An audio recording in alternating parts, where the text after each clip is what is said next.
2025 wasn't the first time we heard about AI actually affecting jobs, but it was the first year the impacts became impossible to ignore. And this video isn't about hyper predictions, it's about what actually happened and what it means going forward. And if you're paying attention now, it means you're early. Unfortunately, we saw a lot of layoffs this year.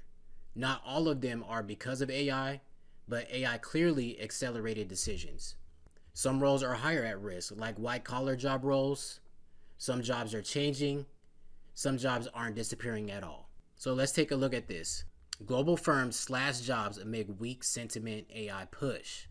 We have Amazon, Nestle, others to cut thousands of jobs. This was back in October. We have concerns about AI-driven automation targeting white-collar roles. Economists warn of potential for accelerated layoffs. And then it says here, CEOs want a return on big AI spending.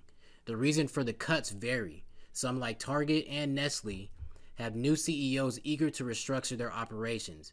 Baby apparel company Carter's is slashing 50% of office jobs as it struggles with hefty import tariffs imposed by U.S. President Donald Trump.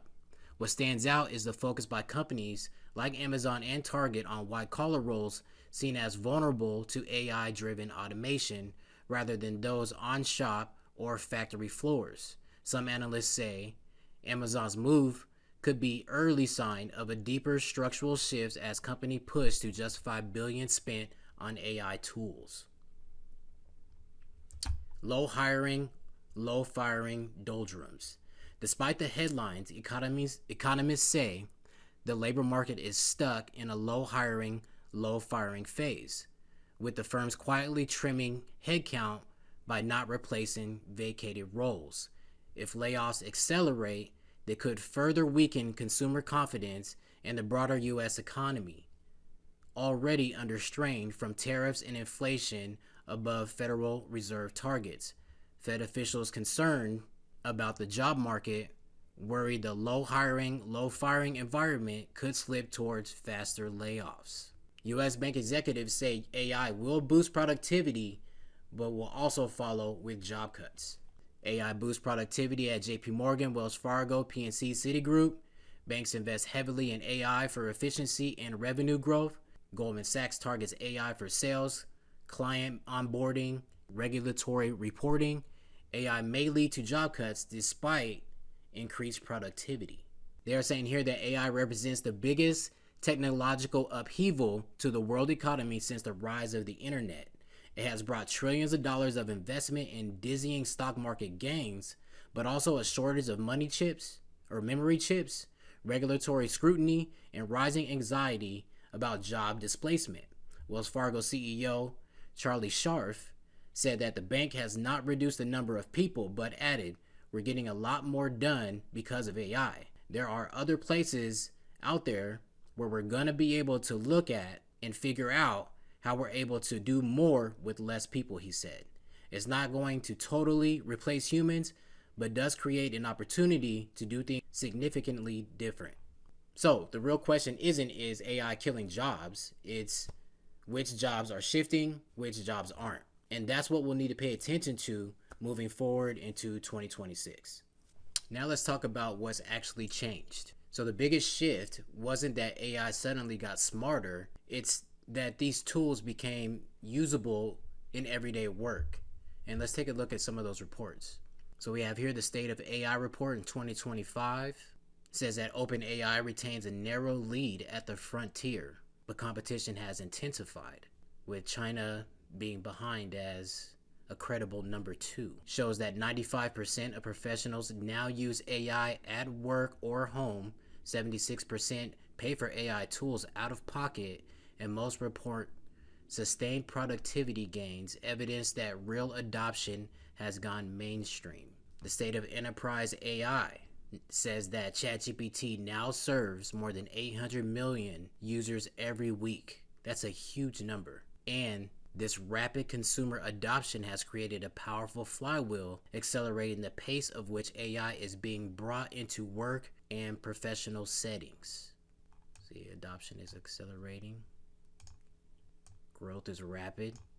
And that's what we have that's changed, is leverage, not just for companies, but for individuals too, because everybody now has access to a personal genius on their phone or on their computer. So under the circumstances, this isn't about companies trying to hurt workers. It's about margins, cost control, and speed. AI usually replaces tasks first, not entire jobs. So let's take a look at the layoffs that we experienced in 2025. So 2025 layoffs surged past 1.1 million as forever layoffs reshaped the future of white-collar work. Data reveal rolling cuts now outpace traditional mass layoffs, ushering in a slow bleed future of work defined by chronic anxiety, stalled mobility, and AI-driven restructuring. That's an interesting way to put it, forever layoff. In November alone, there was 71,321 cuts. AI restructuring and the new power of balance. And that's why these cuts can happen without a recession, unfortunately. So this is where the conversation usually shifts. See, AI didn't just remove roles, it shifted where value lives. Many of these new opportunities don't require coding, they reward adaptability. So let's look into this Future of Jobs Report 2025. And this is promising. About 170 million new jobs will be created this decade, according to the World Economic Forums. So that's good to hear. Total job growth and losses. So we're looking at about 170 million jobs that will be created, the World Economic Forum is saying. Around 1,090,000 jobs continue in an evolving labor market. Looks like 92 million jobs will be displaced. We can see here the largest growing and declining jobs by 2030, so that's helpful. Skills workers need to thrive. Employers expect 39% of key skills required in the job market will change by 2030. This figure represents significant disruption, but is down from 44% in 2023. A growing focus on continuous learning, upskilling, and reskilling programs has enabled companies to better anticipate and manage future skill requirements, the Future of Job Report says 2025. Technological skills are projected to grow in importance more rapidly than any other skill in the next 5 years. So that's something that we should pay attention to. So it looks like in the changing job market, the edge isn't being technical, it's learning how to work with AI. Now we need to talk about risk, because AI is real, but not every AI company will survive.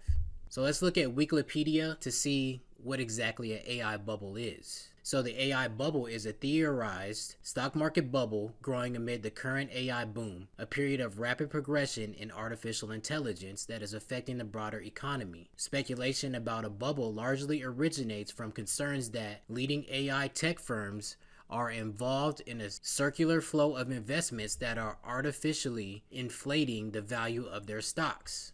In late January 2025, the unexpected successful launch of the Chinese-made chatbot DeepSeek resulted in concerns about a possible AI bubble. The stock prices of many AI companies dropped, such as Nvidia's shares dropping 17% in one day, and also Nvidia's shares recovered 8.8% the following day. In August 2025, a report by the Massachusetts Institute of Technology stated despite US 30 to 40 billion in enterprise investments into generative AI, 95% of organizations are getting zero return. Spending from US mega caps is expected to reach $1.1 trillion between 2026 and 2029, and the total AI spending is expected to surpass $1.6 trillion. That's a lot of money. So we just need to remember that market losses don't mean the technology disappears or is irrelevant. They usually just mean the money expectations go back to reality. So what does all this mean moving forward?